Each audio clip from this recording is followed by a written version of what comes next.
Hey guys, welcome back to the channel. This is the story of, what if Naruto had Temari as his personal maid? But before we start, please support for more amazing content. And consider subscribing to my channel, share this video with your friends, and now let's start the video. Coming to terms. Revised. Sunlight beamed down at two young boys who could be seen facing each other.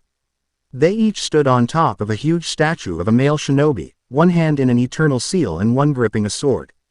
Divided by a loud crashing waterfall, they both shouted each other's name. Naruto. Sasuke. The blonde boy with sky blue eyes in an orange jumpsuit jumped towards the boy with black hair and dark eyes, one of them glowing ominously. As the blonde boy fell down, from the momentum of his jump he was horrified to see that the raven-haired boy's skin on his left side was covered in a flame-pattern tattoo. He quickly turned his horror into anger and slammed his fist in the other boy's face, causing them both to fall to the ground harshly. Gripping his eternal rival by his jacket, Naruto started shouting at him. Sasuke, how could you betray our village? How could you betray Sakura-chan? Sasuke started chuckling softly. Coo, you idiot, I don't need the leaf. Orochimaru has promised me power. With it I'll finally destroy my brother. Thanks to the cursed seal I'll definitely become stronger than him. You moron. Orochimaru doesn't want to help you gain power. He just wants to take over your body. You'll never be able to avenge your family. With that, Naruto hoisted Sasuke in the air and threw him away. To Naruto's utter annoyance, Sasuke chuckled again. You know nothing. No one in the leaf means anything to me anymore, only power. You won't stand in my way of my goals. Dead last. Rage burning inside him, Naruto ran towards the black-haired boy. You betrayed the leaf and you hurt Sakura-chan's feelings. I don't know why she loves you, but I won't forgive you. As he neared Sasuke he saw him disappear, only to appear right behind him. Sasuke quickly kicked Naruto in the back, sending him flying into a large rock wall, causing several boulders to fall on top of him. As he saw Naruto buried under a pile of rocks, Sasuke smirked. HMMPH, still useless as always. You should have learned not to underestimate me by now, Sasuke. Came the reply in a low growl. Sasuke merely raised an eyebrow. You're overpowered, just bow down and accept your fate. Go back limping to that precious village of yours. Hey, ring a laugh from the rubble. He tensed slightly. Psst, over here, Naruto said as he jumped out from underground behind Sasuke. The tattoo-covered boy swiveled around just in time to receive a fist full in his face, which sent him staggering backwards. However, Naruto wasn't done yet, as he had created 10 shadow clones which had tunneled their way underground towards the black-haired genin. Each of them jumped up from the ground like Naruto had done. Surrounding Sasuke, they all started kicking or punching him. Sasuke grunted in pain and leapt into the air. Kaden. Gukaku no Jutsu. Flame. Type. Powerful fireball technique, he shouted and roasted all of Naruto's shadow clones, causing them all to disappear in a cloud of smoke. If that's all you can do, you're going to go down, traitor. Sasuke's eyes widened as he saw Naruto appear before him with another batch of shadow clones. All of them grinning in a feral manner and showing off their rather pointy incisors. As one of them ran up to Sasuke and kicked him in the chin, he heard and felt Naruto shouting and carrying out his favorite combo. A kick. Zoo. Another kick in the side. Ma. A punch in the gut that took Sasuke's breath away. Ki. A kick in the back that sent him even higher into the air. Naruto Renden. 4 heels slammed into his chest and he couldn't even draw air into his lungs anymore. Coupled with gravity, the finishing blow sent Sasuke hurtling towards the ground, where he created a small crater on impact. Naruto and his clones landed and walked warily over to the edge of the newly created hole. As the smoke from the impact dispersed, Naruto gazed down and saw that the cursed seal had withdrawn from Sasuke's body to the tiny symbol on his shoulders once again. Dismissing his clones, he stumbled down towards his rival, no, his enemy. Leaning over Sasuke, he whispered, Sasuke, you idiot. You lost my respect, you're the weakling. Hearing this, Sasuke's eyes snapped open and his hands went towards Naruto's neck, holding him in a vice-like grip. I don't need respect from the likes of you. Sasuke then punched Naruto several times in the stomach, extracting several grunts of pain from the blonde-haired boy. Dropping him, Sasuke kicked Naruto in the gut and watched him slide painfully for several yards across the ground. Shrugging off the pain, Naruto stood up and spat the blood from his mouth. Well, it seems that little love bite did give you a bit more power after all, Sasuke-chan. Forming the seal of his favorite technique, Naruto glared at the black-haired boy with glowing red fox-like eyes from behind the middle index finger cross. Kage Bunshin no Jutsu. Now more than 200 menacing Narutos appeared and glared down at Sasuke. All of them growled the same thing. Let's get this party started. For years to come, Sasuke would still remember the beating he received at the hands of the blonde-haired shinobi. And could recall thinking that pissing Naruto off was a very stupid thing to do. Beating the nearly countless clones with taijutsu and ninjutsu techniques, Sasuke was slowly being worn down. After what seemed like hours, 2 clones managed to get behind him and was being held tightly by them. The now demon-possessed boy himself stepped in front of him and started gathering his chakra in his left palm. Sasuke's eyes widened. He knew what that technique could do after seeing it rip a gigantic hole in a water tank on top of the hospital, and immediately gathered all his remaining chakra. Air seemed to be sucked in as Naruto managed to form a perfect glowing white orb of swirling chakra in his hand. Looking up, he saw a hint of fear on Sasuke's face, but he was beyond caring. Pushing it towards Sasuke's stomach, he roared, "Rasengan!" With an ear-splitting scream, Sasuke flew backwards, spinning out of control. He slammed with a huge force into the rubble that was created by Naruto only less than an hour earlier.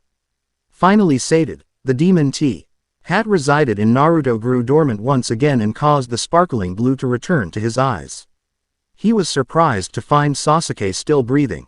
No, the Uchiha wasn't dead, but he had broken just out every bone in his body and his limbs were sticking out at odd angles. Naruto jumped when he heard 2 voices behind him. That was excessive, was it not? A red-headed young man said. Wow, Naruto-kun, you're awesome. But you didn't kill him, did you? Another boy said, this one wearing what seemed to be a one-piece skin-tight green suit. He turned his head with a black bowl haircut towards Naruto with wide eyes. Thick bros. Gaara, glad you could make it. With that and a small smile, Naruto fainted. Arg my head, Naruto thought as he fluttered his eyelids open.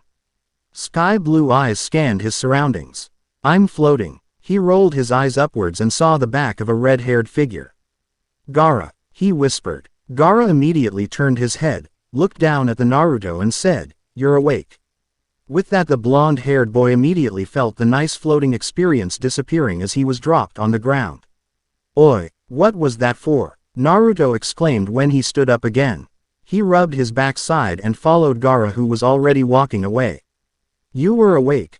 There was no more need for you to be lying on the stretcher I made for you. We are also nearing your village. Gaara stated calmly. At least give him some warning, Gaara. A brash voice said, followed by a loud bark. Kiba, Akamaru, you guys made it okay, huh? Yeah, Gaara and his brother and sister saved me, him and you. We picked up Neji and Choji when we went back to the village, they'll both be okay. I don't know what you did with Sasuke though, but he'll make it too, I guess. Another voice explained, this one sounding rather bored. Naruto moaned. Don't ask, Shikamaru. I don't want to talk to about it right now. Meh, I didn't really want to know anyway. All I want to do is deliver my report and go home to get some sleep. This is all way too troublesome. Shikamaru retorted. There it is. Kiba yelled as his dog started yapping excitedly. The group, entirely composed of Jenny and walked or floated on stretchers made of sand, courtesy of Gaara, towards the gates of Konoha. The 2 guards on duty stared warily at the 3 sand siblings but quickly ordered the gates to be up. And when they saw the wounded figures on the stretchers stepping through the gate, they found themselves on a large plaza with a large path on the other end lined with benches. On one of those benches sat a pink-haired girl. She was dressed in a long red dress with a skin-tight pair of black shorts. The dress had slits on either side that ran up to the middle of her thighs, and it had circle symbols on the front, back, and her short sleeves.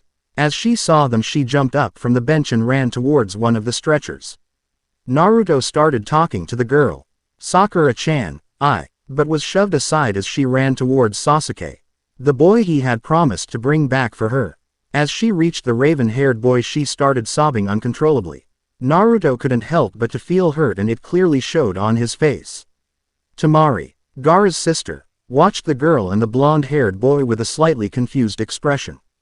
Kankuro, Gaara's brother, who had been watching his sister, noticed this and asked, "Temari, what's wrong?" "Nothing. That girl is just rather rude, understandable, but still," Temari said in a soft voice. Whatever," Kankuro said and turned back to the leader of the 5 Konoha genins. "So what do we do now?"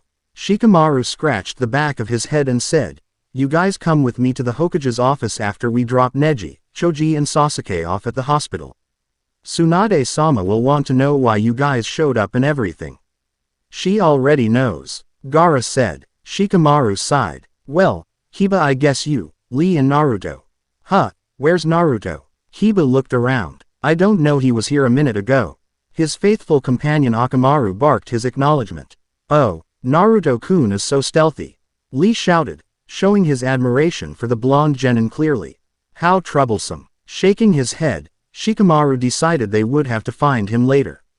"Well, let's get going. The sooner we get this over with, the sooner I'll be rid of you guys and get to see my bed."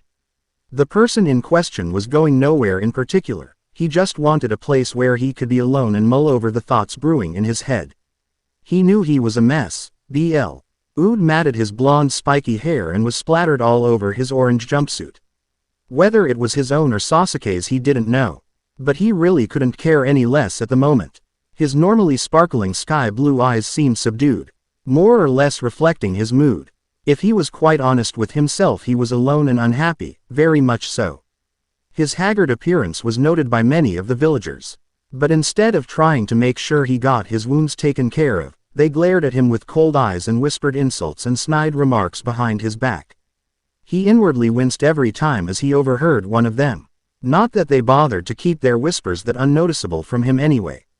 Even though he was kind of used to the cold stares and insults, it didn't really make it hurt less. Normally he would have just told them to shut up and respect him because he was going to be the next Hokage. But even that didn't much appeal to him. He could understand the villagers, but he at least thought Sakura would thank him. Damn that Sasuke, he inwardly cursed. Not really noticing where he was going, he bumped into a tree. Naruto glared at it as if daring the tree to say anything. He sighed and climbed up the tree to sit on one of the thick branches high up in the canopy. Hidden behind the leaves, he went over all the things that had happened. Sasuke, almost drunk with power the curse seal had given him, still didn't know where true power came from. He had made one big mistake in the fight. He underestimated Naruto yet again, as he always did. Naruto summoned countless shadow clones and wore Sasuke down. Naruto, in the end, had to use his most powerful technique, the Rasengan taught to him by Jiraiya, one of the legendary 3 Sennin affectionately called Arrow Sennin. Bah, why didn't she just say thanks? I deserve that much, don't I? Naruto thought and slammed a fist in the tree trunk. A part of him understood, it really did, but now it was conflicting with the other part of him. The huge part of pure stubborn pigheadedness that was the normal day-to-day Naruto. Yet that small part that understood spoke up again. It knew Sakura really liked Sasuke even if he didn't deserve it. And deep down he understood and began to let his childish crush go. He took a deep breath and embraced that little defiant part of himself. No sense in depressing myself any further. She doesn't like you. Now get over it already. With this final determination, Naruto jumped out of the tree, groaning as the nerves in his weary legs sent waves of pain in protest to his brain from the landing. He looked up at the sky. The sun was nearly winking out of view to let the moon begin its shift for the night. He walked gingerly and slowly towards his own home for a tasty bowl of ramen and a good night's sleep. Maybe tomorrow he'd have a good idea of what to do. Aftermath and feelings. Revised. Naruto was awake, though barely. Well, you couldn't really say he was awake since Naruto was still in that fuzzy and extremely comfortable period between actual sleep and being awake. His wounds and sore muscles were all taken care of thanks to Kyuubi and the healing powers he gave Naruto. In Naruto's mind, everything that was wrong with him could be cured with a simple good night's sleep. He was half right. Just about everything physical was cured. Then the full lead weight of yesterday's events hit him, and it more than ruined his mood. He would have stayed in bed all day if it wasn't for someone banging on his front door and muffled shouts someone sent through it. Bolting uprig. HT in a sitting position, he tried to jump up from his bed but got tangled in his bed sheets and fell, quite unceremoniously, face first on the floor. Right with his nose on a sweat sock he didn't bother to put in the laundry basket. Arg, what a way to start the morning. He groaned, and scraping as much dignity together as he had left he proceeded towards the front door, occasionally cursing as he stumbled over the many items strewn across his cluttered bedroom. He jerked open the door only to get rapped hard on the head by what his visitor assumed was still the door. Ouch! Watch what you're doing, Naruto yelled, rubbing the forming lump on his spiky head. Oh hey Kiba, what's up? For his part, Kiba looked a bit ashamed of having hit Naruto but quickly recovered with his brash and obnoxiously loud demeanor. Good morning you sleepyhead, you're ordered to go to the Hokage's office right Awa. What does the old hag want with me?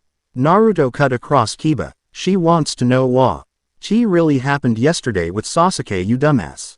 What else? He shouted, not believing the sheer stupidity of the blonde before him. Akamaru barked in support for his master. Alright, I'll go. Naruto muttered and slammed the door in Kiba's face. Kiba stood outside, quite perplexed. That's it, no more complaining. Something is seriously wrong with him, Akamaru. Akamaru just softly whined. Well, come on boy, let's continue our walk.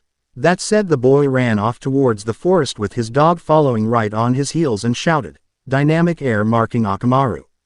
One producing several shouts of disgust of passers-by. Naruto on the other hand wasn't as energetic as he usually was. After slamming the door in Kiba's face he slumped down on the floor and leant against the door with his back. He really didn't want to relive the events of the day before. He would be content enough with crawling into a small dark space and never deal with Konoha ever again. Naruto sighed and got up anyway. The old hag will probably beat me up if I don't go to see her. Naruto thought and started finding his clothes in the mess that he called home. The fifth Hokage for her part didn't think anything at all, which was of course hard to do when you were snoozing on important documents that needed to be signed. Her whole office was cluttered with heaps and piles of paper, all waiting for the Hokage to read or sign them. Tsunade was a woman of action and clearly not cut out for a desk job, which was precisely the reason why she kept on putting it all off. But she would undoubtedly be woken up again by one of her assistants and he would berate her on sleeping on the job. Of course today was just like any other day and the Hokage was startled awake by one of her exasperated assistants. Hokage-sama, were you sleeping again? Huh, was the sleepy reply of the Hokage as she shot up, a document still clinging on her right cheek and a small line of drool dribbling down her chin. She led off the document, revealing a few lines of ink on her cheek. Finally awake, she vigorously rubbed off the ink and drool. Of course not Koteshi. Koteshi nearly face vaulted but decided not to say anything further on the matter, knowing it would be quite futile if he did. Hokage-sama, you have a visitor. Ah, Naruto, send him in, Tsunade said. Right away Hokage-sama, Koteshi said and hurried out of the office. Tsunade got up from her chair and walked towards one of the windows in her office and gazed out over Konoha, the village she now would give her life to protect. Her pale blonde hair, which had two plaits down the back of her head, and the bangs that framed her porcelain face swayed forth and fro as a gentle breeze swept through the sky. Hearing someone opening the door and step inside, Tsunade didn't even bother to look back. Good morning Naruto-kun, she said and proceeded towards her chair and sat down, expecting to face a bubbling ball of hyperactivity. She frowned as she looked at Naruto, whose clothes were even messier than normal and had a look of dejection on his normally grinning face. Deciding that she'd ask what was wrong with him later after she'd heard his side of the events that took place yesterday, she stayed quiet and waited for the boy's reply. Naruto, who had been staring at the floor, finally looked at the well-endowed woman who didn't bother to hide her very respectable cleavage. Good morning Oba-chan. Now Tsunade definitely knew something was wrong. He didn't even call her an old hag. And Chan. Since when did he add Chan? So you probably know why you're here. She started and the blonde boy nodded dumbly. Well, please tell me what happened when you finally caught up with Uchiha Sasuke. Naruto then told her what happened. Everything from chasing the 4 sound nins to every time one of them stayed behind to face one of the sound nins. He also told her about facing Kimimaro and Lee showing up so he could give chase to Sasuke. Finally he started on how he had fought Sasuke and having to end it with his Rasengan.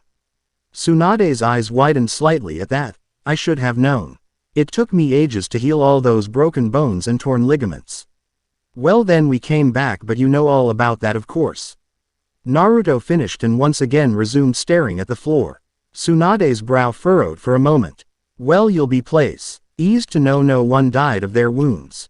Lee and Kiba suffered some minor injuries. Choji is just exhausted. He burnt off all his fat and will remain asleep for at least a couple more days. Neji, aside from Sasuke, suffered the most grievous wounds which I was just barely able to heal in time. Sasuke had broken his arms, legs, collarbones, cracked a few ribs and suffered some other injuries. No, Chi really hard to heal, but he'll be bedridden for at least a month. Not that we'll let him go anywhere for the time being anyway. As for Temari, Kankuro and Gaara, Naruto's ears perked up at that. They were uninjured. Tsunade stopped there, expecting a question about the three siblings.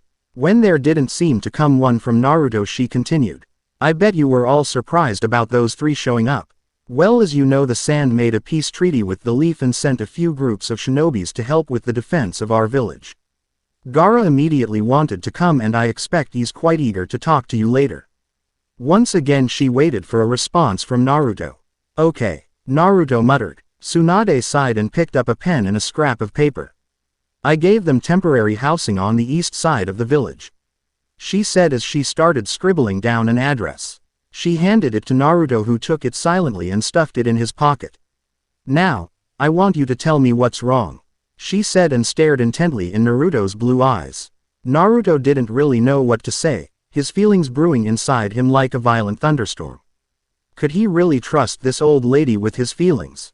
Inwardly he shrugged, I might as well, and opened his mouth to speak.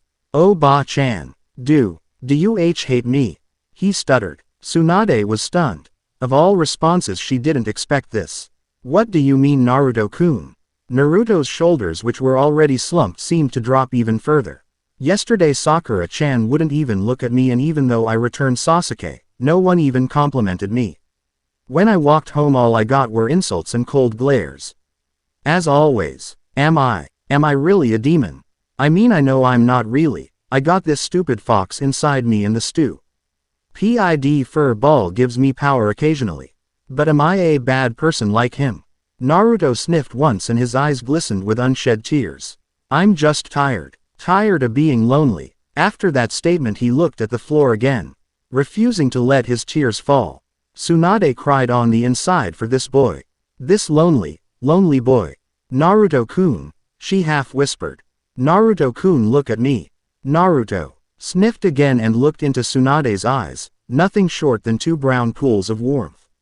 Tsunade's heart was nearly wrenched in two as she saw the sheer agony in Naruto's sky-blue eyes. Taking a deep breath, she got up and knelt beside him, putting one hand on his shoulder and one hand on top of his own hands. You have a crush on that Haruno girl, Sakura, don't you? She was surprised to see Naruto shake his head. And not anymore. She likes Sasuke. Lifting her hand from his shoulder she patted his head lightly. Well, that's quite alright, Naruto. You're very brave. Not many people would willingly give up their crush even though the person they liked someone else. Naruto shook his head again and averted his eyes to start looking down again when Tsunade firmly put a finger under his chin, lifting it, forcibly making him look at her. Now you listen to me, young man. You are brave. Don't deny it. Every day you show your courage by simply getting up and going through the day.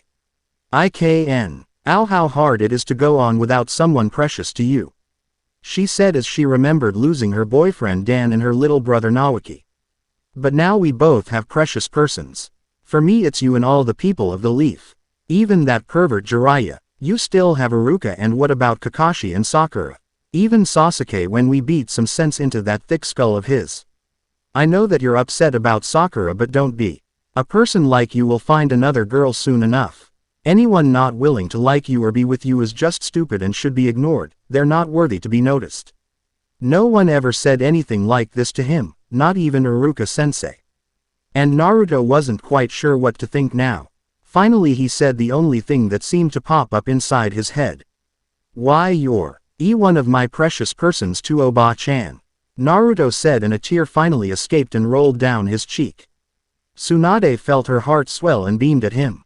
Thank you Naruto-kun, she softly whispered. No words were necessary anymore as Tsunade grabbed the blonde boy and put his head just above her breasts. Placing her chin on top of his head, she held him tight and let him cry, muttering sweet encouragements and rubbed his back until he finished. As he stood outside, Naruto knew he did the right thing in entrusting someone with his feelings. He felt as though the large weight that had been dragging his heart down into a pool of misery was lifted. He had even been hugged. No one ever hugged him like that before. Grabbing the note with the address out of his pocket, he studied it and wondered why Gaara would ever want to help the Leaf. As he walked towards the siblings' house, he came to a sudden realization. He's got a demon inside him like I do, he understands. A small smile curving his lips, Naruto ran almost happily towards the house of the three Sand siblings. Today he'd find out what's going on with Gaara and maybe make a new friend. Change of plans. Just we. And Temari thought that Naruto couldn't surprise her anymore. He managed it anyway. First of all he defeated her brother, Gaara, then he brought back the so-called genius who was the last survivor of the Uchiha clan, and now she found out his favorite place in the whole world was a ramen bar. Hey, this isn't just a ramen bar, this is the Ichiraku ramen bar. The blonde boy said energetically when he heard Temari muttering her thoughts. She glanced at Gaara and was surprised to see a genuine smile on his face. Things were getting stranger by the day since they crossed paths with Naruto, but he couldn't help but influence anyone who met him, be it in a positive or negative way. Before they went to Naruto's favorite spot, the hyperactive genin showed them some sights in Konoha. Temari was in the village before but never stopped to admire the simple beauty that it radiated. The slight swaying of the trees and grass as the wind rolled by, the smells of various kinds of pretty flowers, the chirping of a cricket here and there. The coziness of slightly crammed together buildings and the hustle and bustle of the busy streets. It had a very calming effect if you only paused to let it all soak in. Her own village was beautiful in its own right, but it seemed to pale in comparison to this. Yes, Temari would definitely like it here. Her reverie was shattered when she was poked in the side. Looking down slightly, she saw a grinning Naruto looking up at her expectantly. Hey, what kind of ramen do you want? I don't know, she said quickly and took a step back from Naruto. Naruto put a finger on his chin and looked thoughtful for a moment. Well, me and Gaara are taking pork. The old man said that it was especially good today. He said happily. I'll have that then. Temari said softly and looked at her brother again. He sat quietly on one of the stools and looked down at his ramen, a stark contrast with the ball of energy that was Naruto, who was shouting for another bowl of pork ramen for Temari and another for himself. She sat down next to Gaara, thanked the owner of Ichiraku when he put a bowl on the bar in front of her and began eating quietly like Gaara. Naruto, however, had no sense of manners as he gobbled up his second bowl in record time. Goof, if, he said with his mouth full. Gaara and Temari nodded. The blonde boy, having a stomach that was more or less like a black hole, had another 7 bowls before Gaara and Temari finished theirs. When they were all rather full with what they had eaten, in Naruto's case until he had no more money, Temari spoke up. So where do you live, Naruto? Naruto's face faltered a bit. Well, I live close by, it's nothing special. I'd like to see it, I'm sure Gaara would too, Temari said, not noticing the change of moods Naruto went through. Naruto nodded slightly and motioned them to follow them. They only had to walk a short way along the road at which the ramen bar was located. Finally Naruto earned to walk up a rickety staircase to a rather small and shabby-looking apartment. Temari raised an eyebrow. Does he really live here? She thought. Reaching the door, Naruto pulled out a key out of his pocket and used it to open the lock and led them inside his house. The first thing Temari wondered was if some sort of struggle had happened here. No, scratch that, a struggle between 2 bull elephants. Carefully avoiding all the junk and garments strewn everywhere and something that she couldn't identify, she listened to Naruto as he gave them a tour. Well, this is the living room and kitchen. That's the bathroom and that's my bedroom. Naruto explained and pointed at the various rooms. That's it, Temari said rather bluntly. Scratching the top of his head nervously, Naruto answered. Yeah, hee. Gaara had remained quiet during the whole affair and scanned his surroundings. He took notice of the yellowing wallpaper that started to peel off the walls in random places everywhere. Dirt and grime were all over the floor and some cases over the wall and various items haphazardly crammed into overfull cabinets. Finally he spoke up and what he said surprised Naruto and Temari. I very much and would undoubtedly piss off Kankuro if he was here.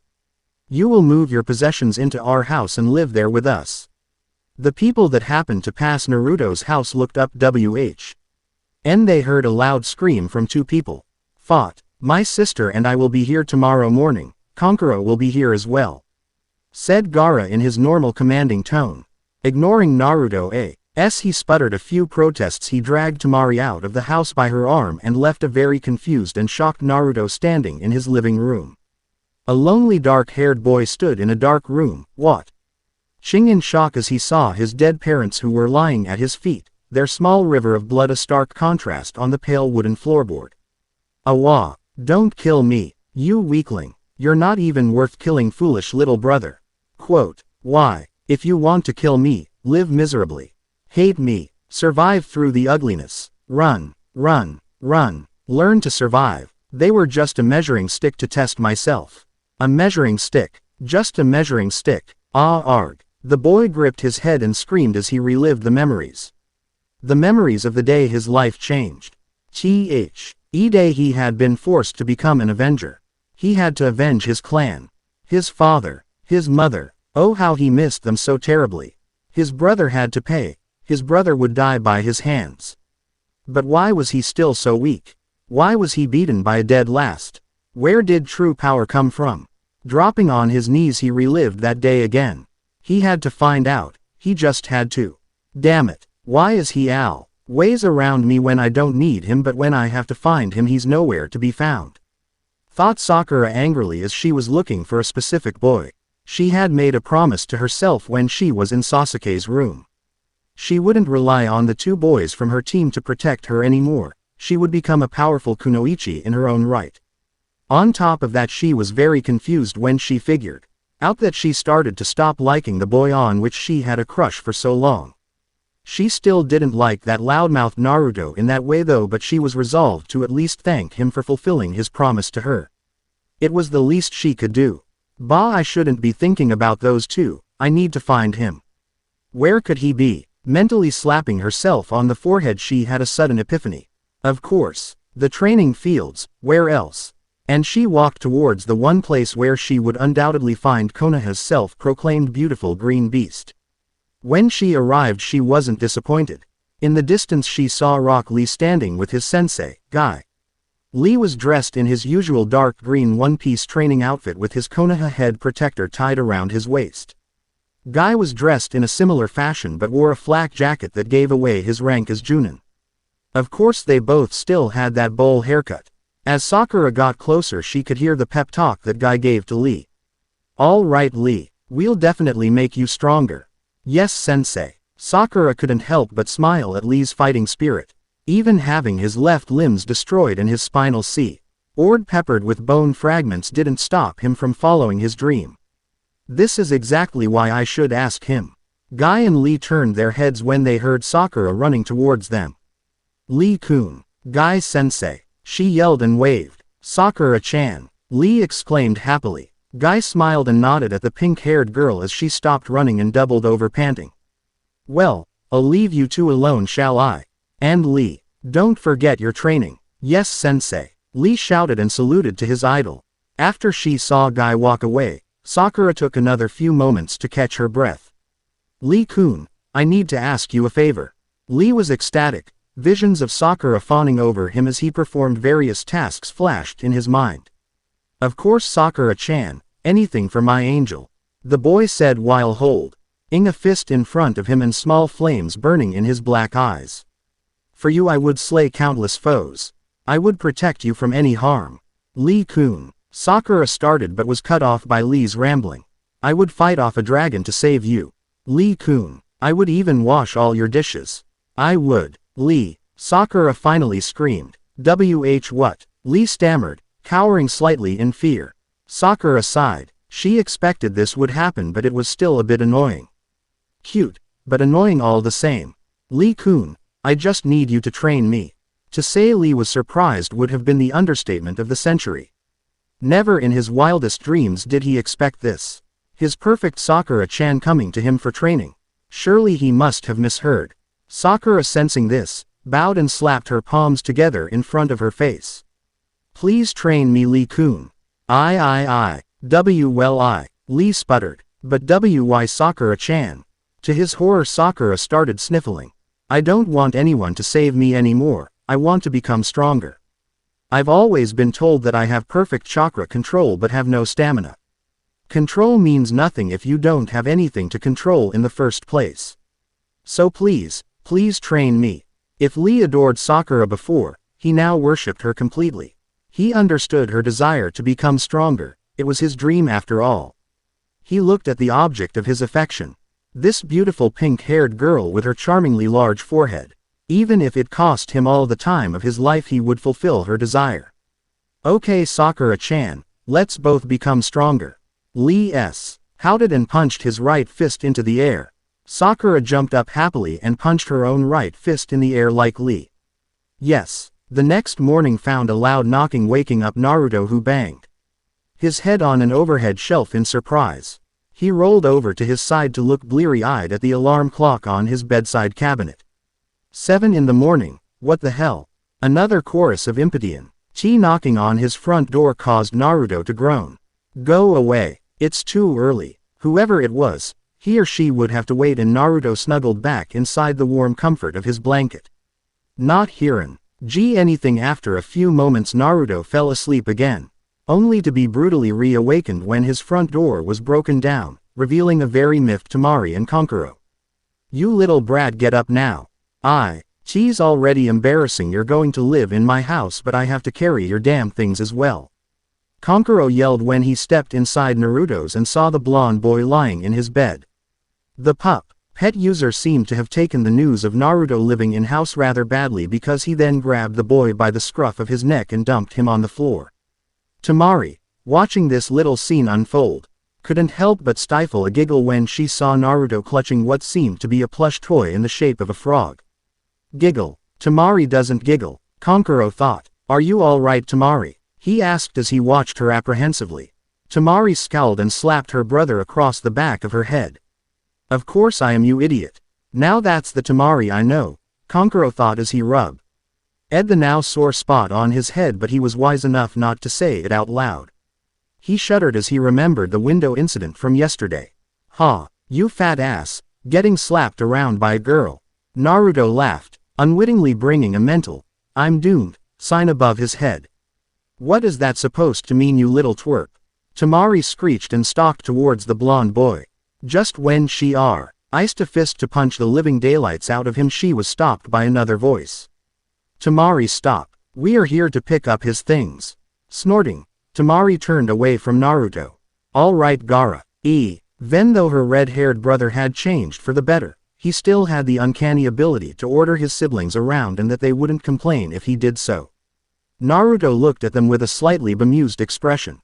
The full weight of the realization that he was really going to live with them hadn't hit him yet.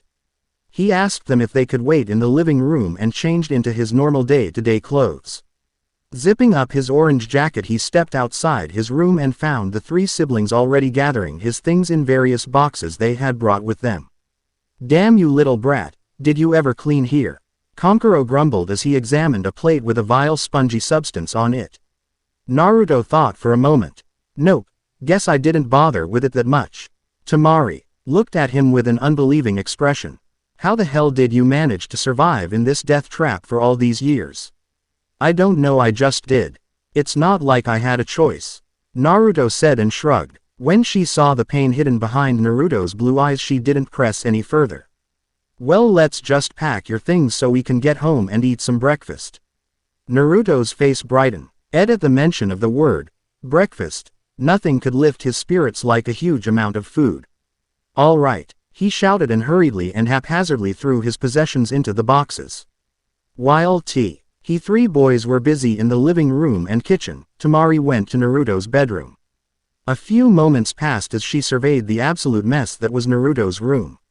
Sighing, she started to dump his things en masse into the box she brought into the room. With the box full, she looked around again to see if she had missed anything, and her eyes fell on a calendar pinned to the wall. Grabbing it, she noticed a date encircled by a red marker. October 10th, Naruto's birthday. She thought when she saw a small line under the date saying, "My birthday. 13 at last. But that's next week." I didn't know. Normally this wouldn't have affected Temari, but she wanted to thank Naruto properly for what he had done. What better way than giving a birthday party and handing him a gift? Nodding to herself, she stuffed the calendar with the rest of Naruto's things and walked back into the living room. There she saw that the three boys had already finished packing Naruto's meager possessions. One box was full with the blonde boy's clothes, one box with various scrolls and kitchenware, and Temari had the box with the things from Naruto's bedroom. "Well, that's it, I guess," Naruto said, and took a last look at the house where he had lived for as long as he remembered. Seeing it empty, Naruto truly understood he was going to live somewhere else. On one hand, he was sad for no other reason and losing his familiar surroundings, but on the other hand he was very happy that he was finally going to live somewhere with people that seemed to care about him. Well, he wasn't sure about Konkuro, Gaara and Temari did, for as far as he knew.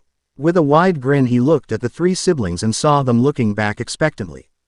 "Let's go. I want to eat." Naruto's birthday party. "Hokage-sama, you wished to see me," said a silver-haired Junin. Tsunade looked up from her paperwork and gripped a pen tightly. "You're late, Kakashi," she growled ominously. Kakashi chuckled beneath his partial face mask and closed his only visible eye that wasn't hidden by his head protector. "Sorry," he said and clapped his hands together in front of his face. "Forget it. I bet you know what I wanted to talk to you about," Tsunade said and sighed in frustration. Kakashi, only smiling moments before, narrowed his visible eye slightly and coughed. "About Sasuke, yes," rubbing her forehead with her index fingers in frustration. Tsunade nodded. "He's caused a lot of trouble, as you very well know. The genins I sent very nearly died. On top of that, Lee also went after them and he had just barely recovered from his operation. They only survived because the help I requested from the sand arrived in time." "So what do you want to do, Hokage-sama?" Kakashi asked. "I'm really sorry I have to do this, Kakashi," Tsunade said, "but Sasuke is hereby suspended from shinobi duties until further notice. An armed guard will accompany him everywhere until he proves himself trustworthy again. I doubt that Sasuke will awake for several months, but I've already ordered an ambush squad to guard him just in case." Kakashi sighed. "I'm sorry too. Is that all?" "No, it's not. I don't know if you've heard the rumors, but the Mikazuki clan has been driven out of the Hidden Moon Village," Tsunade said. "The Moon Village still exists?" Kakashi asked with his visible eye widening in shock. "Yes, it still does, but the survivor didn't tell me what country they came from," Tsunade explained with a soft smile. "Excuse me, survivor?" the silver-haired Junin asked. Tsunade's face grew grim. "Yes, Appa. Apparently it wasn't enough to run them out of the village. They killed every member of the clan except one. And she came here yesterday asking for asylum. Because the Leaf does not have any treaties with the Hidden Moon, I granted her request. Her name is Mikazuki Kumiko and I'll be assigning her to your team in a week, which should give her time to explore the village." "She's not another Sasuke, is she?" Kakashi asked. "I don't know if I can handle that again." "No, she's not. At least not that I know of. I mean, she was rather shell-shocked, as you can very well imagine. Kumiko seems more like an Naruto than anything, although without the loud mouthing and extreme hyperactivity." "Oh no, I definitely can't handle that. A female version of Naruto."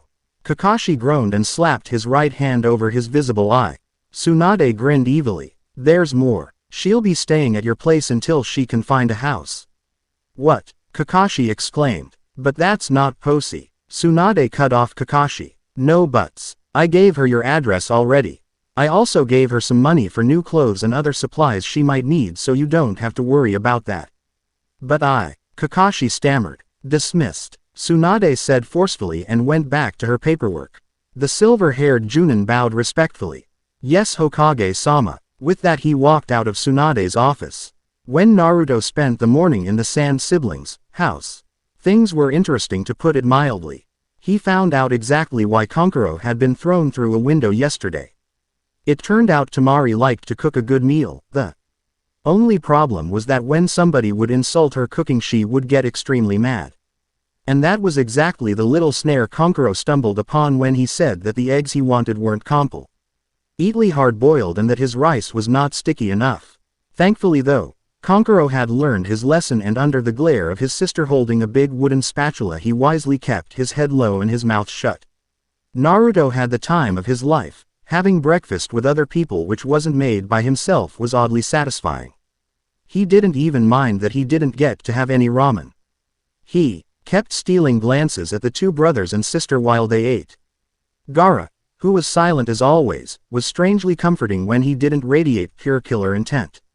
The cowering Kankuro was just very amusing to watch, and his sister, however strong and fierce she might be, was homely. Naruto couldn't put it in any other way.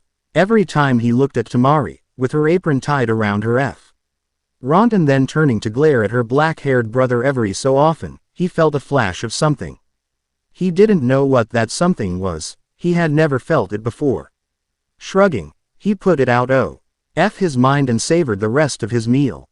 When they all emptied their plates, Temari spoke up. Naruto, have you visited your teammates yet? Naruto paled, because he had been so depressed lately he didn't even think about them. And no, I haven't yet. We will go today, Gaara said and stood up from his seat. Thank you for the meal, sister. This behavior change still surprised his two siblings sometimes, but it made Temari very happy. At least Gaara would appreciate her cooking unlike someone else she knew. Yeah, it was great, Naruto shouted and grinned broadly. Kankuro indistinctive. Lee muttered something which rewarded him with a hard whack on the head with the large wooden spatula. What was that? Temari growled with a vein throbbing on her temple. Her puppet-using brother shrunk into his seat. It was great too. He softly whimpered and clutched his hands on his head. With their bellies full, the four cleaned up the table and walked out of the kitchen. They all left air weapons at home for today because they felt they wouldn't need it at the hospital anyway. Finally, after a bit of stalling and grumbling from Kankuro, they left the house and proceeded towards the Konoha hospital. Sakura panted heavily. She was starting to think that training with Lee might have been a bad idea. The day before he gave her a long rundown on what he always did when he was training, and it gave Sakura an all-new respect for him. Apparently he always wore weights around his legs and arms. Now that wasn't really what surprised Sakura, it was the fact that Lee wore 1,000 kilograms around both his legs and 500 kilograms around his arms. Even with that he did hundreds and hundreds of sit-ups, push-ups, kicked and punched a very large and heavy log a few thousand times and ran around the village a couple hundred times just for the thrill of it. Sakura blanched when she asked if she had to do the same, and Lee said that she would eventually. Well, not as much but still a lot. Now Sakura did expect this more or less, but Lee went too far when he suggested that she would have to wear the same one-piece suit he did for maximum efficiency when working out. And he saw the death glare Sakura shot him. He quickly abolished that idea. He did however demand that the dress had to go. For that reason Sakura had chosen a new set of clothes this morning when she walked towards the training field where she was supposed to meet Lee for this day's training exercise. She wore a black shirt with netting that showed her arms and the area above her bust and wrapped her hands and lower arms in bandages. Her black pants were tightly wrapped around her legs like the shorts she wore before. Since she had opted to let her pink hair grow longer again, she was able to put it into a single braid with a black ribbon tied around the end. There was no use in using her head protector serving as a headband anymore, as she allowed her bangs to frame her face, thus she tied it around her waist just like Lee. "Good morning, Sakura-chan," she heard someone shout when she approached the training field. "Good morning, Lee-kun," she said and yawned. Mornings definitely didn't agree with her. Lee was about to make a remark about Sakura's attire but decided that he didn't want to push his luck too far. He had already been blessed enough to have training sessions with his dear Sakura. "Well, Sakura-chan, Why don't we do some warm-ups first? Let's run 10 times around the field, okay? Sakura nodded and started jogging with Lee beside her. When she got in a comfortable rhythm she looked at the boy beside her. Lee-kun, what will we do today? Nothing too much, Sakura-chan, it's better for you to start slow. I've got a present for you to get better more quickly though. Lee said. The pink-haired girl was excited but didn't say anything anymore until they finished their laps. When they ran around the field for the 10th time, Lee led Sakura towards the bag he had dropped near the training logs. Opening the bag he pulled out 2 packages and gave them to Sakura. Wow, for me, thank you so much Lee-kun. Sakura said happily and hugged the now very embarrassed but happy black-haired boy. Opening the packages, Sakura discovered what seemed to be a pair of wristbands and a pair of bands that were supposed to go around her ankles. She looked puzzled for a moment but then beamed at Lee. They're for using weights, aren't they? She said and put the bands on. Lee nodded excitedly. Yes, Guy-sensei gave them to me so I could get stronger. We'll use the same method for you. That way your stamina will increase a lot. He then pulled out a couple of metal bars. These bars weigh 10 kilograms each. Since I've been using heavier ones you can use the older ones I still have lying around in my house. Lee then inserted 2 bars into the wrist and ankle bands. Sakura was touched. Not only did Lee sacrifice his own personal time to train her, he even gave her a gift. If she didn't have these new weights dragging her down she would have hugged him again. The pink-haired girl then contented with a softly whispered thank you. Giving her the nice guy pose, Lee promised her that he would make her the strongest kunoichi in Konoha. He then gave her a list he had made up the evening before with a list of various workout sessions. Thanks to his years of shinobi training though he managed to dodge the flurry of punches that were sent his way by a very angry Sakura. He didn't understand why she was so angry. 200 sit-ups and push-ups wasn't that much was it. A soft chiming of a bell could be heard when Shikamaru opened the door to the shop he wanted to pass by before he went to visit his best friend in the hospital. He looked around and sniffed the air, inhaling the mix of fragrances the hundreds of flowers created. Rows and rows of different kinds of flowers were stacked next to each other making the store look more like a peaceful meadow than anything. Why am I here anyways? Way too many damn flowers to choose from. Which one should I pick? I should have just gotten a crappy bouquet at the hospital. Shikamaru thought and walked over to the counter, carefully avoiding a couple of buckets filled with water which were placed on the floor. When he finally reached his destination he tapped lazily on the brass bell that stood on top of the counter. Hey, anyone here? Hang on, I'll be there in a minute. A girl's voice sounded in a room in the back. After a short while the girl appeared carrying a big plant in front of her back. Ian dumped it on the floor near the boy with the spiky ponytail.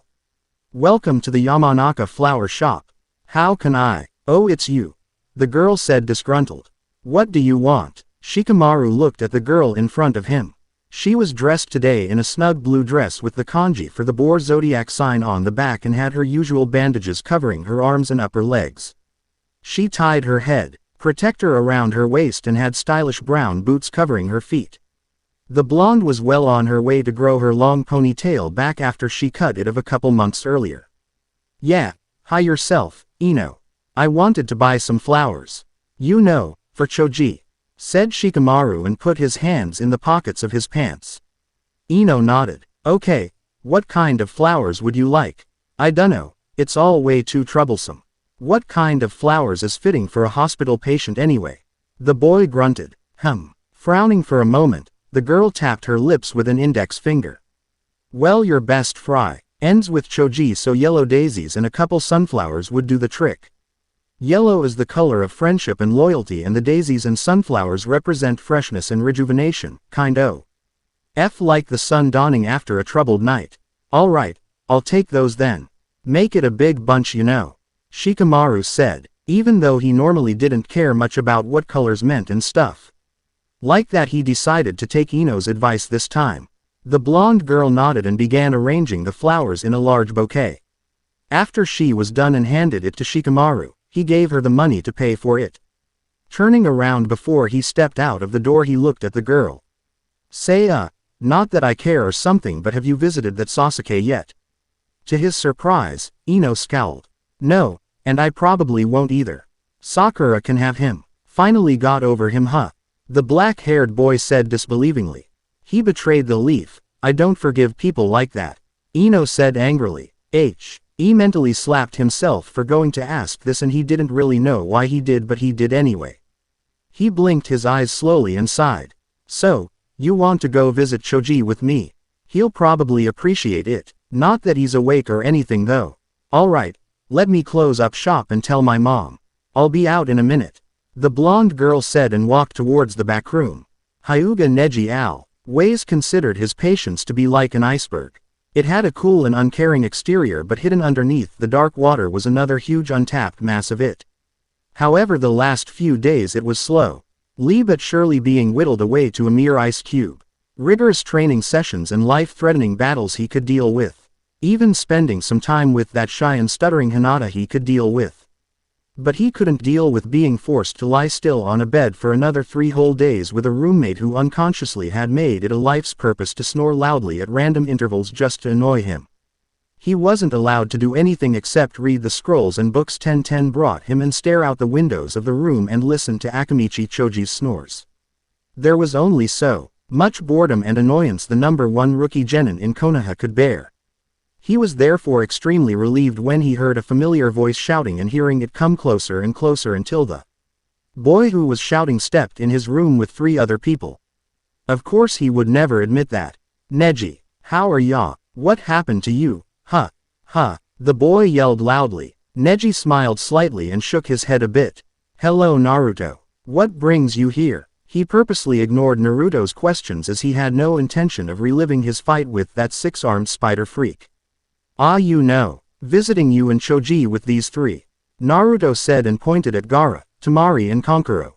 I see. Neji said softly. So how are you feeling?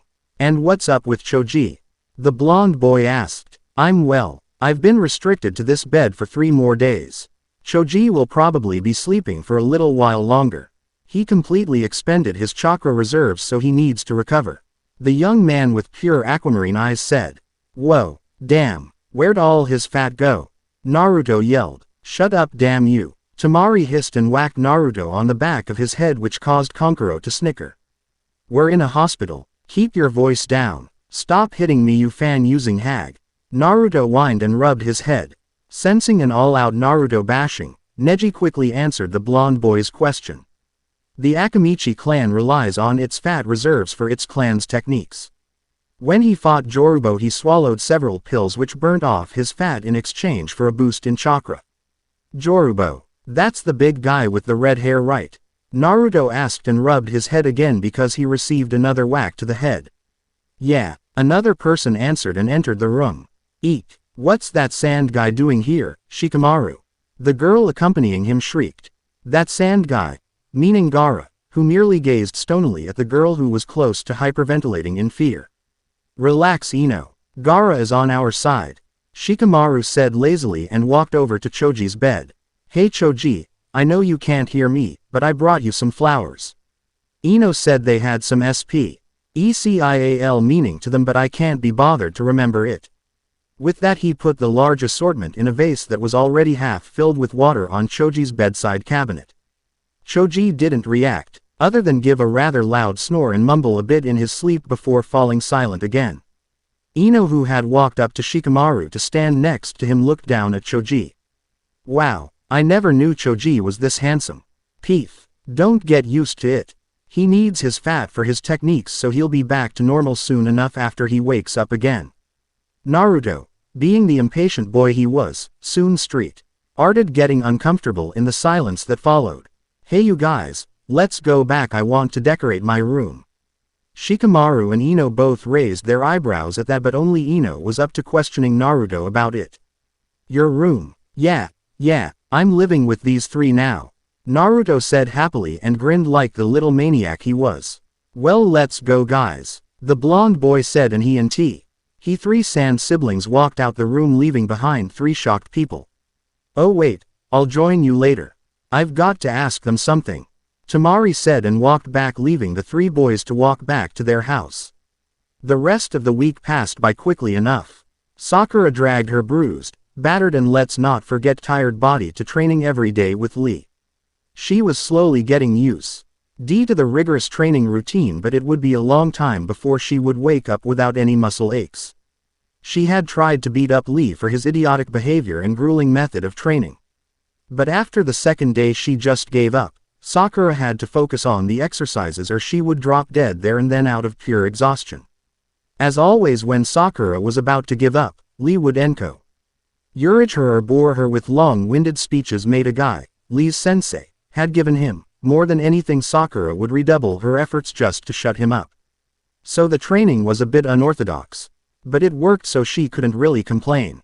Naruto on the other hand was slowly getting used to his new surroundings. After living on his own for so long, it was a bit odd to be living with 3 other people. And even though they lived in a very large house with way too much space, it always seemed a bit crowded when Temari and Kankuro had their daily sibling fights. Well, it was more like Kanku Aro screwing up one way or the other and Temari screaming insults at him or whacking him on the head with whatever was available, be it the much-feared spatula, a chair or her trusty oversized fan. Naruto left the hospital after he had visited Choji and Neji. He had purposely ignored Sasuke.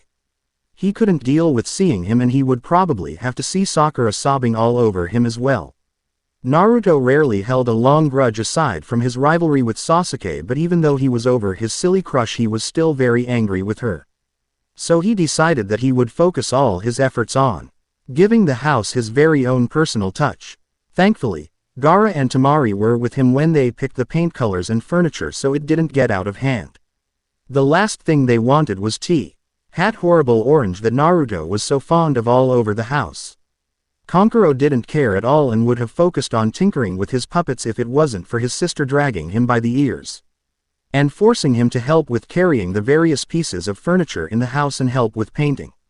It took nearly a whole week, but they got the job done. Shinobi speed was useful in more ways than one, it seemed. They fixed up the paint job on the outside with the same shades of brown that it originally had and fixed up the outlying gardens, which was sped up considerably thanks to the puppets Kankuro employed. His puppets apparently weren't only suited for destruction and mayhem, they were also very useful in removing weeds and the like. While Kankuro worked his magic outside, Gaara set his sand to place the various pieces of furniture in different rooms to the directions of his sister, which changed just about every minute since she couldn't make up her mind. In the end, Gaara had enough and refused to move the furniture anymore and walked outside to probably take out his frustration on helpless little bunnies. Naruto, however, was given the task of painting all the walls a creamy white. With all the practice he had from his D-rank missions, he did a good job and was allowed to paint his own room in the color he wished. When they were all finished, only a bit of cleanup was left to do, and Gaara used his very useful control of the sand to sand polish the floor while the rest dumped out the empty paint buckets and other junk in the big container that stood behind the back of the house. Finally, when they all had finished, cleaned the pieces of furniture and swept up the dust from the floor, they allowed themselves a cool drink before turning in for the night. They dragged themselves up the staircase to the first floor, and from there they went their separate ways to their respective bedrooms, and Naruto allowed himself to fully appreciate his own bedroom. He had opted for a small bedroom much like he had before. He didn't really know why, but it just seemed more comfy to him. A futon was laid out in a corner and a closet and a desk lined the wall. A couple of scrolls with techniques and posters were pinned to the now light blue painted walls, and a single large window let in the pale moonlight that would shine on Naruto's face when he lay on his futon. All in all, he was very pleased with his room. Taking off his clothes, Naruto fell asleep the instant lied down and his head hit the pillow. When Naruto awoke the following morning, his muscles only slightly groaning in protest due to the previous day's activities, he felt very happy. Maybe it was because he was waking up in the room he had decorated instead of in a dusty room like the rest of the past week. But then realization hit him like a bag of bricks on top of his head. It was his birthday. He was finally 13, 1 year closer to accomplishing his dream of becoming the next Hokage. Dressing quickly, he ran downstairs and burst through the kitchen door. He probably should not have expected it, but it still slightly hurt when there was no one there. Naruto was about to run through the entire house to look for the 3 siblings when he saw a note lying on the kitchen table. To the hyperactive brat, Temari, Gaara and me gotta go to the Hokage's office this morning and we'll probably be there till late afternoon. Temari says that there's some food in the fridge for ya. I don't know what and I don't really care either. Gaara says you gotta go train so you'd better not be here yet and we get home but you have to be home at 7 p.m. Konkuro. P.S. If you touch either Kuroi or Karasu too, I swear to whatever gods are up there, I'm going to make you suffer horribly before I end your miserable little life. Naruto couldn't help but feel sad about them not knowing it was his birthday, but he shrugged it off. If he could survive 12 years without someone giving him a gift aside F. Ram Uruka sensei, then he could make it through another one. Why does Gaara want me to train? Naruto asked himself. Oh, he doesn't want to fight me again, does he? Facing that rather frightening prospect, Naruto quickly ran out of the house and headed to the outlying forest. He wasn't tired per se. Being the stamina freak he is, Naruto still had plenty to give when he staggered through heavy oak doors that barred the front entrance. He had given it his all and practiced trying to summon the Rasengan quicker and with one hand, aside from a few burns on his hands that were healed quickly thanks to Kyuubi. He didn't hurt himself much. Probably he would get an earful about destroying those trees back in the forest in the morning though. Cracking his neck, Naruto took of his jacket and dropped it carelessly down on the floor in the hallway, ignoring point blank the coat rack Temari had painstakingly picked out just a few days ago. He was going to go to the living room and relax on the couch for a few minutes before heading to the kitchen and make himself some instant ramen. Are they back already? Naruto wondered as he thought he heard a slight shuffling in the living room. Not wasting any more thoughts on it, he pushed the door open and stepped inside. Surprise! Several people popped out from behind different pieces of furniture when Naruto switched on the light. ND yelled while some of them set off a few party crackers which sprayed confetti all over the place. Wah, said Naruto in a muffled tone as he was swept up in a tight hug which squeezed his face between two rather well-developed breasts. Happy birthday Naruto-kun, yelled the woman. Naruto finally extracted himself from the woman's grip and stared around in a numb disbelief. What are you doing here, Oba-chan? What are all these people doing here? I found out that it was your birthday today, Naruto, said Temari as she walked up to stand next to the blonde boy.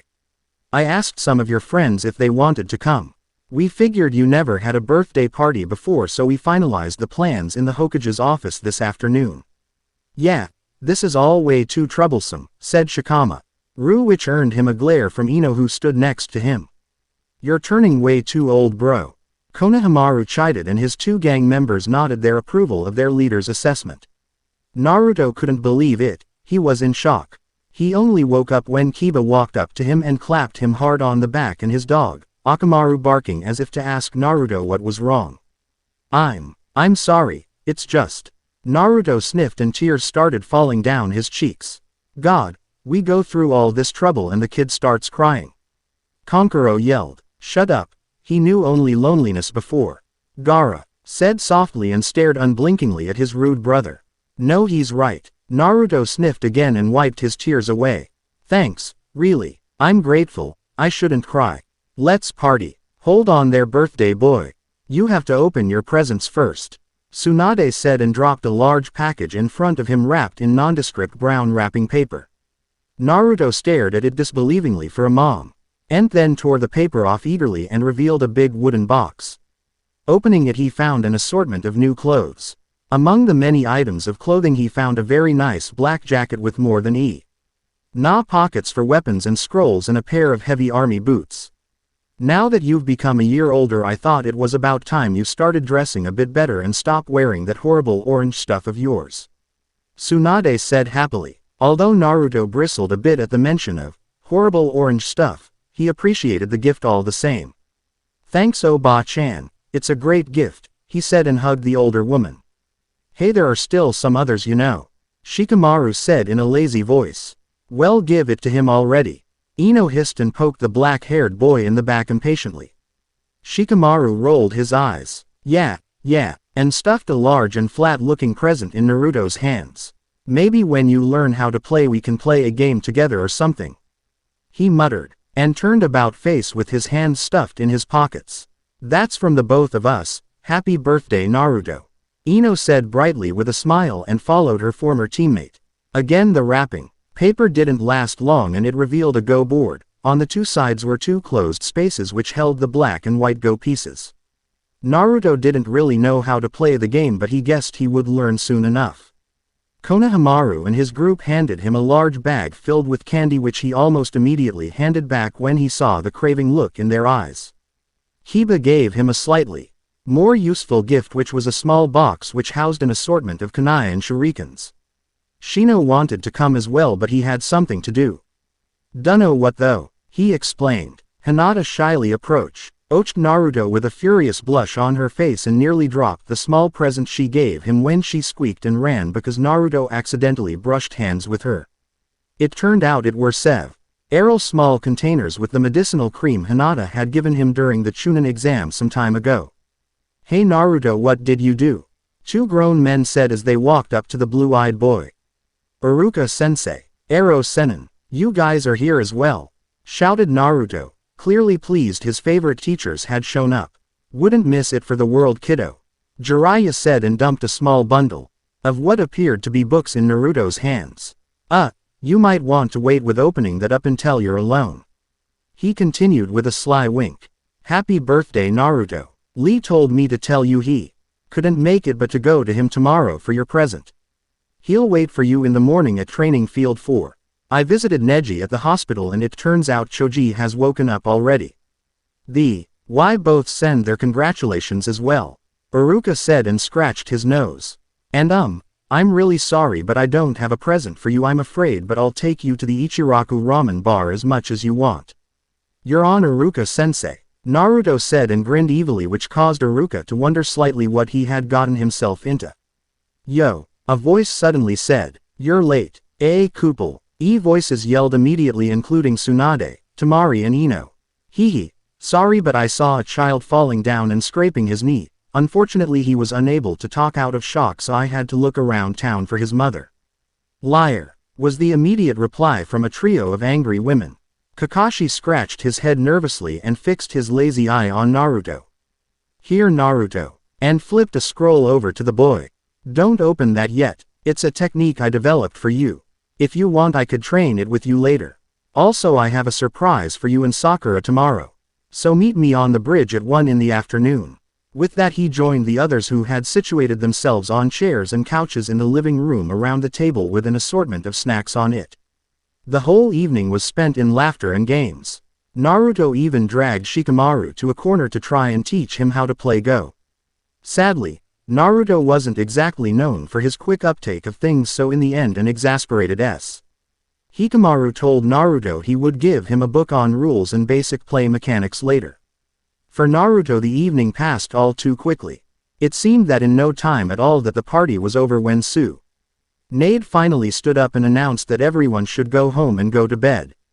Grumbling slightly, the party dispersed and they all said goodnight to Naruto and the 3 sand nins as they left. The Londa boy still seemed on a high of happiness and thanked the 3 siblings for doing this for him. Kankuro grumbled and Gaara just nodded silently and started to clean up with Naruto and Temari. When they were finished, the siblings walked back out in the hallway to go up the stairs, and Naruto decided to stand outside on the patio for a bit and look at the sky. His spiky hair waved slightly in a soft breeze as he closed his eyes and took a deep breath to inhale the cool night air. Naruto," a soft female voice said behind the blonde boy. Naruto swiveled around to look at the person who addressed him. Temari, what's up?" Temari clasped her hands behind her back and looked down, shuffling her feet slightly. "Well, I never got to thank you for what you for Gaara, and for me and Kankuro." Temari looked up slightly to peer intently into Naruto's eyes, sky blues meeting emerald greens, and took a step closer to the blonde boy. Naruto was slightly unnerved by the intensity which Temari looked at him and spoke up nervously. "Oh, well that's alright. I mean to say, it was He tried to say more but was cut off as Temari took another step closer and slight bowed down so they were face to face. Startled, Naruto tried to take a small step back but was unable to do so as the most wonderful thing happened. This beautiful girl, cupped Naru. Chu's face to tilt it slightly upwards and then pushed her lips softly on those of the now speechless boy. Time seemed to stand still as fireworks exploded inside Naruto's head. Never had he suspected that this would happen. Never did he suspect that it could feel this good. He softly whimpered when Temari pulled back after what seemed like ages of bliss. She looked at the blonde boy with a flustered expression and a slight blush on her cheeks, which was mirrored on Naruto's face as well. Well, I'd better go up to my room now. Thanks again, Naruto-kun. With that, the girl ran out back through the living room and into the hallway, and finally hurrying up the stairs towards her bedroom. Naruto still stood outside under the stars, his mouth hanging open like a fish on dry land.